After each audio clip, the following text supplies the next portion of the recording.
You may think you don't have to worry about alignment on your team, but be warned. A very small misalignment can grow over time and can mean the difference between a project's success and total failure. Hey leader, David Burkus here, organizational psychologist and author of 4 best-selling books on helping leaders and teams do their best work ever.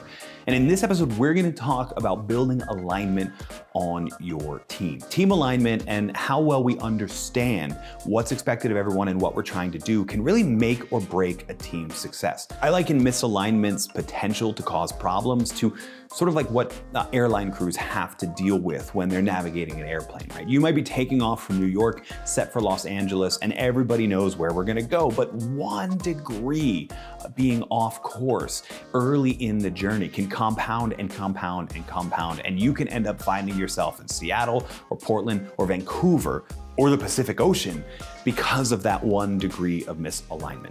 Alignment happens when everybody in the team knows what the goal is, when there is exact clarity on what the goal is and what achieving that goal looks like, but also knows exactly what their role in making that happen is. And when projects begin and we're developing our plan of action, that's a great time to ask 4 simple questions that can be the difference between whether or not your team is aligned and whether they're in the Pacific Ocean. So the first question that builds alignment on a team is, what do we intend to achieve?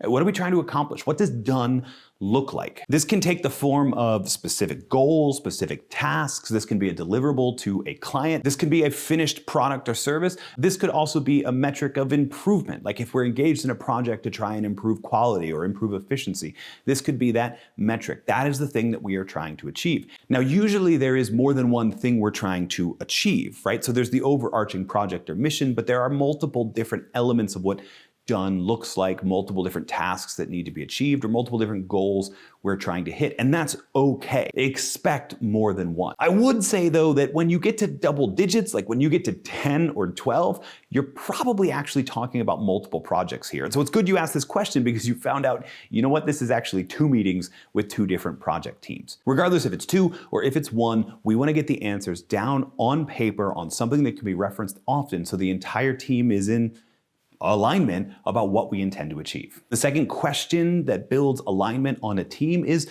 who will do what? Or a tangent here, if you're in a senior leadership team position, this might be what department will do what, and then those individual leaders of those individual departments will have a similar meeting inside their department. But the point of either type of question is that we need clarity on who is committing to what actions in order to achieve this project's success. Ambiguity here is the enemy. Just assuming that someone will do something because it was in their job description or because in their title doesn't necessarily mean that everyone's in alignment about who's doing what, but also when they're going to do it. We can't make assumptions here. Anytime somebody says, okay, or yeah, I'll do that, or we can handle that, anytime there's like a micro commitment to a specific act, that person's name or that department's title should be labeled alongside that action so that we're in complete agreement about who's doing what and when they're going to do it by. This might feel like the most obvious step, but trust me, it's worth doing because you don't want to end up in a situation 4 weeks out or 4 months out where you're still waiting on someone to do a task they had no idea they were supposed to do. The third question to ask to build alignment on a team is, what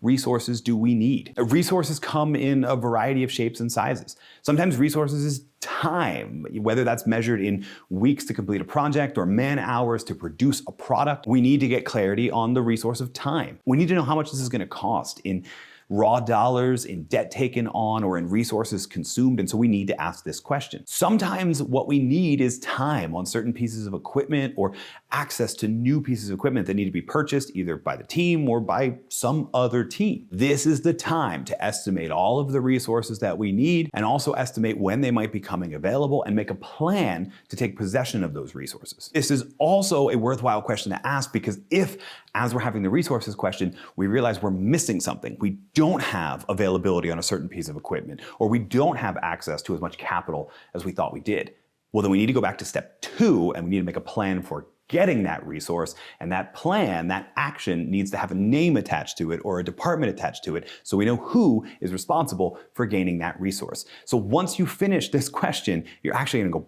back to the previous question for a moment and make sure we've got an action and a name attached to it. And the fourth and final question that builds team alignment, and I'll be honest here, this is the one most teams don't ask, is what would prevent us from succeeding. You know, I'm a big fan of what's now become known as sort of the pre-mortem. In other words, before we even begin this project, let's think about what would kill us, right? Let's assume this project just went awry. Let's, instead of doing a post-mortem, let's do a pre-mortem ahead of time and envision the various different ways that this project could fall apart. All projects have some element of risk. Even doing nothing, not engaging in a project is a risk. And so this is a time to take inventory of all the risks we're exposed to as we go about this project. But it's not enough just to identify all those different risks. It's not enough to identify what could kill us. We also need to make a plan. We need to discuss, if this happens, what is the downstream effect of it? How is it going to affect our project? And we need to make a plan to mitigate against those risks. And you guessed it, when we put that plan or those actions we can take, whether that's